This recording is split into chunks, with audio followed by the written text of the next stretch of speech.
Today on the Stoney Ridge Farm, we're gonna put Big T, shut up fool, to work with the batwing mower. We're gonna go over on the other side of the farm. We're gonna see some land that you guys have never seen on the channel. Cleared, first time mowing in 2 years. I ain't afraid of work, I ain't afraid of play, I ain't afraid to get the job done, to do it my own damn way. I ain't afraid of life, times like this. If you mess with my freedom, I'll tell you just what you can kiss. That's right. Hey there folks, this is Josh, Stoney Ridge Farmer. Welcome back to another beautiful day here on the Stoney Ridge Farm. What we're gonna be doing today is putting the Woods batwing mower to work with the TYMT 1104. Before we get started, let me tell you where we're going and we'll also talk about the equipment. So we are going on the far back side of the farm to an area that has never been mowed before, okay? So we cleared this land about 2 years ago and I just let Mother Nature take over, and I also seeded it with some fescue grass seed so we can establish pasture. Where we're going again is not fenced. So it's on the far side of the farm. It's something that I may use for hay fields in the future, and I plan to fence it in as soon as possible. But we've got some tree issues with trees falling down in the pasture from the neighbor's property. So this is the Woods batwing BW15.50. This is an awesome machine.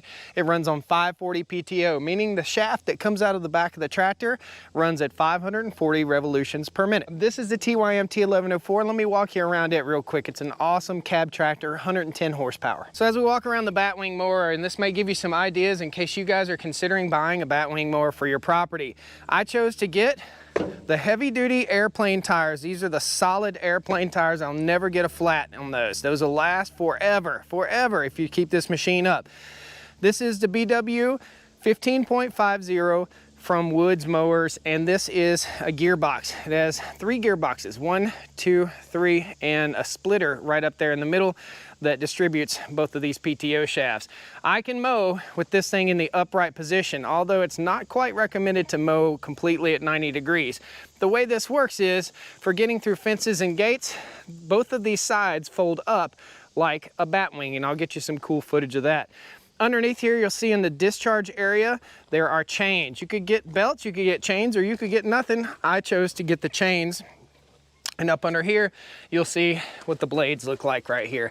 Pretty simple stuff, nothing too awful complicated. This thing, if it hits a stump or something like that, will jump up over it. I think they call it a stump jumper. Right in here are the chains that I was telling you about. And there are also chains on the very front right here. And this helps prevent slinging stuff from under the mower into a tire, and we really have to watch that. When you first get this mower, you have to set it up properly. So right now, one of the legs is kicked up. You have to set this up properly so that it sits level and goes up and down level. So that was some of the setup that I had to do. One of the cool things with the Woods mower here is that everything is magnetic. Okay, so there's a little magnet underneath here versus having to undo bolts and undo screws. Everything is held in place magnetically. Now, we don't have a shear bolt here, we have a clutch system right here. So if we get overloaded some sort of way, this clutch system will allow it to slip. In other words, if I hit something real big on this side, that clutch will slip. If I hit something big on that side, that clutch will slip. Same thing with the center. And again, this is all set up magnetically. Just sits right down on there. All these covers are magnetic. There are lubrication points all over this machine. Then you also have ways of checking the fluid inside your gearbox, which is super, super handy, guys. There's a dipstick right down in there. Awesome stuff. These gearboxes are famous for getting water in them. I have not had a water issue at all with any Woods mower whatsoever. Now, on to Big T. This is Big T, or Mr. T, the TYMT 1104 tractor. It's the largest tractor that TYM produces for the United States market. If we look underneath the hood, we've got a Doosan diesel engine, 110 horsepower. Let's just raise this guy up. All the bells and whistles that you'd typically see with a tractor. We've got a little bit of dirt on our screen right here. We'll have to remove that before we start mowing so our temperature stays optimal. This has the DEF fluid system, and I'll take you around and show you that. You've got an off switch for your battery in case you want to save your battery. I leave it on all the time because I use this tractor quite a bit on the farm. It's a monster. Again, 110 horsepower. I do believe it's around 90 horsepower to the PTO shaft. Reach up here, close that hood, and then we'll have to push this guy forward. Just like that, she's ready to rock and roll. So from inside the cab, and again, this takes the DEF fluid. It's a newer machine, so it's gonna take DEF. That's diesel exhaust fluid. It will help to make the emissions a little bit better. This is a cab model machine. Got my key right here. Got a nice cushy air ride seat. We'll go ahead and start this guy up and get him up to optimal running temperature.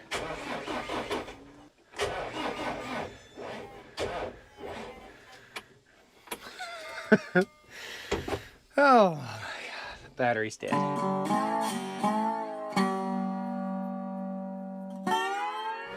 All right, she's purring like a kitten right now.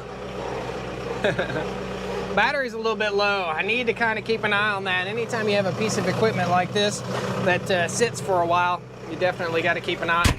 Put a battery tender on it for sure.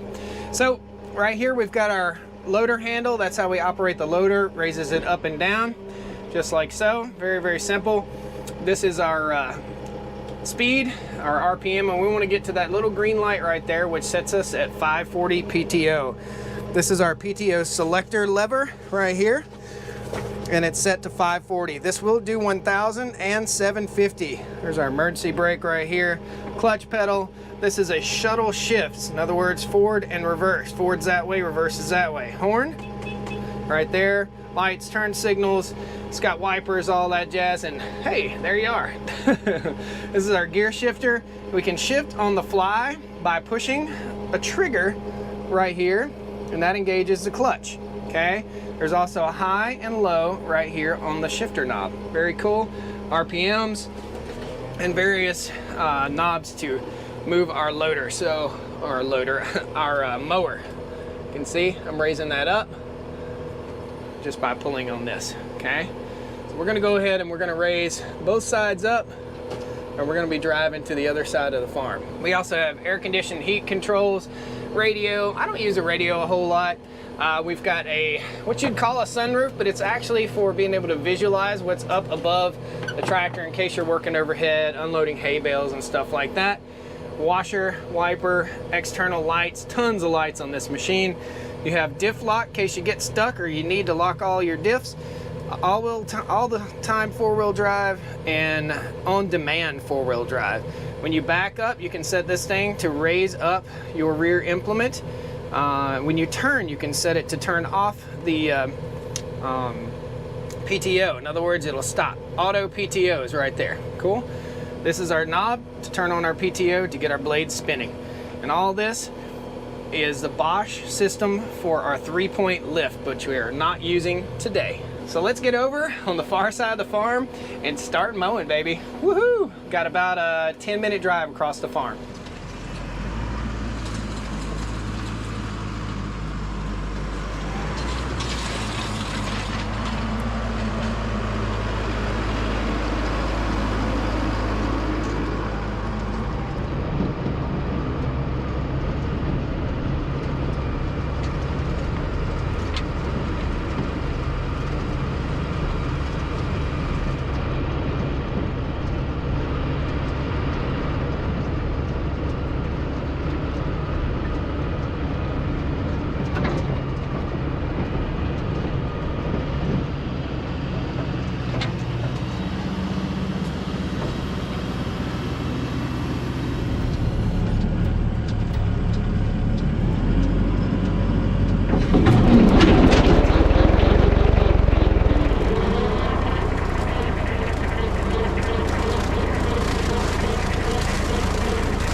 So, I think it's important that we define what we're mowing over here and why we're doing what we're doing. So you'll see from the drone footage, this is a field, 2 fields basically, that are somewhere in the neighborhood of 25 acres. In these fields are a lot of weeds, like this weed right here. There's a lot of weeds. We've got dog fennel. This is dog fennel right here. We've got fescue grass. We have Cerisi lespedeza, which is an invasive species, but the cows will eat it. What our goal is, this is a Cerisi lespedeza, it's about to flower. What we want to do is we want to get in here, we want to cut all this stuff before it seeds out and before it flowers for the next year.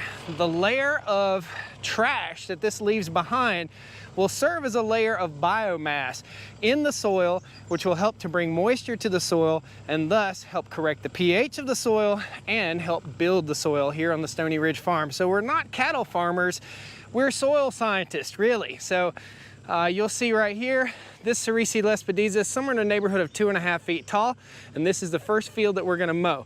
First field is here, second field's over there, and the third field is right over here, and I'm going to be putting a pond over there at some point in this gully right here. The pond will be set up for the cows to drink water that's going to be siphoned out of the pond to various waterers that are going to be stationed over on this side of the farm.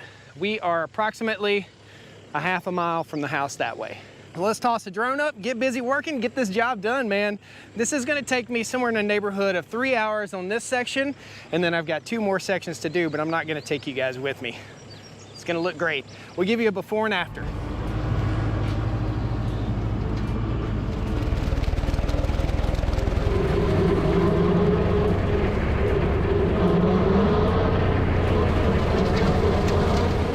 Folks, as you can see from the drone footage, this batwing mower is gonna make this job so much easier. I tell you, what used to take me 3 hours to mow takes me about 30 minutes to mow now, which is super awesome. I pretty much underestimated the amount of time it's gonna take to mow these pastures. It's really only gonna take me about an hour, maybe an hour and a half.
So you guys can see from the before and after footage here that this really is going to turn out nice.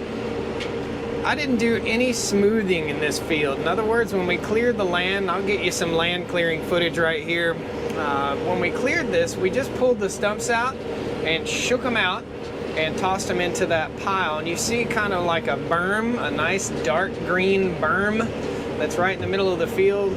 Well, that dark green berm, which is right over there, is all the brush, debris, and stumps. And what I'm doing is leaving that in a windrow or a big pile so that I can spread that out on the land.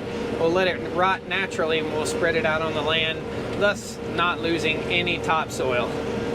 These trees are a little bit of a pain in the butt to mow around, as you can see, but it's not too bad. I left trees in the pasture so the cows would have shade. So there's a tree approximately every 100 yards or so out here in this pasture. And these are, ooh, that was loud. These are loblolly pine trees. I'm getting ready to go buy one right now. There's some blackberry bushes growing in here and some other stuff, but what I found is where blackberries like to grow is where grass likes to grow. So if you mow down the blackberries, the grass will take over. And what we're trying to have is a multi-species pasture out here on the Stoney Ridge Farm. We don't want just fescue grass. We want multiple species of pasture. So once we get this fenced, we'll start rolling hay out on it. That hay will help reseed the land, and we won't have to dump a ton of money into fertilizer and reseeding our land. We'll let Mother Nature do it, and we'll also feed the land with hay bales and cow manure out on the pastures. That's what we do here on the Stoney Ridge. Guys, pound that like button if you like this kind of content. Probably got just a little bit more mowing to do, and we'll get you an after shot after I get over in that other field over there. Beautiful day here on the farm. Awesome.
So you might see me turning around, and that's what I'm doing right now. You can see from inside the cab what it's like. It's a little bouncier than it looks from the drone shots. And you know, there's a whole lot of turning around that goes with mowing. When you're mowing big pastures like this, or even the smaller pasture. The smaller the pasture, the more turning you'll have to do. But what I've found is with the batwing mower, if I miss a little spot when I turn around, the next time around I will get that little spot. So not to worry about missed spots. Similar to that right there, there's a little missed spot right there. We'll catch that on the way back through. Still got a lot more to go. Got to get over into that pasture too. I thought I forgot about my camera out there. There's a camera right there. Whoopsie. Can't say enough about the TYM tractor. I'm sitting in here in the comfortable air conditioning. I don't have to wear hearing protection. It's just absolutely a joy to drive this machine. No problems whatsoever, and I'm on my second year with this tractor. Like I said, absolutely no problems whatsoever. TYM USA is where these tractors come from. And you know, tractors are built in a global market, guys. So what you need to know is it's not just the United States. Even if you do buy a John Deere tractor, we proved that in a past video, my tractor was assembled not in the United States. So it's an American company, just like TYM USA is an American company. So food for thought when it comes to saving money and buying the appropriate machinery for your farm. I'm really impressed with the TYM, and paired up with this Woods Batwing, you just can't beat it. Lots more work to come. And this is a forever tractor for the Stoney Ridge farm. All right, idle down, baby. That turns off our PTO. Whew. Guys, let me tell you, this was a job. Wait till you see the results. Look at that. This stuff was this deep. This was a job. I've been in the tractor for about 6 hours now. I got about 25 acres all mowed up. You can see what I'm saying about the farm not having any topsoil. This is it. It's a sandy soil. So over here, we're gonna keep on mowing until we get our fences built, and then we'll be moving the cows over here. Doesn't it look beautiful? It just absolutely turned out awesome. I was able to get around the trees pretty good with the Batwing mower. Very, very happy with this machine. I can't tell you how awesome having that big tractor has been. This is, whew, the wind has picked up. You can see this is all the debris that we picked up while we were mowing. I've got to get back and blow that off with the leaf blower. But man, what a day. What an awesome day. We got rain clouds coming. Get some water on this, get the grass growing, guys. Thanks a lot for joining me. I hope you enjoyed watching the Big T, the big TYM tractor, and the Woods Batwing go to work. I have 3 more fields very similar to this that I have to mow. So tomorrow and the next day, I'll be mowing. Thank you guys. Take care. Please hit that like button on the way out the door. I'd love to have you back here. Subscribe to the channel. Come on back and see me on the Stoney Ridge. All right? Woo! Come on down to the Stoney Ridge. Bring your wife and bring your kids. We're living life pure and sweet. That's the way it's supposed to be. How about an airplane right there? I got the camera out. Let's get some airplane action over here. It's always something, isn't it? Hey there, folks. This is Josh, Stoney Ridge Farmer. Welcome back to another beautiful day here near the airport. Keep circling over. You're getting on my nerves, man. See ya.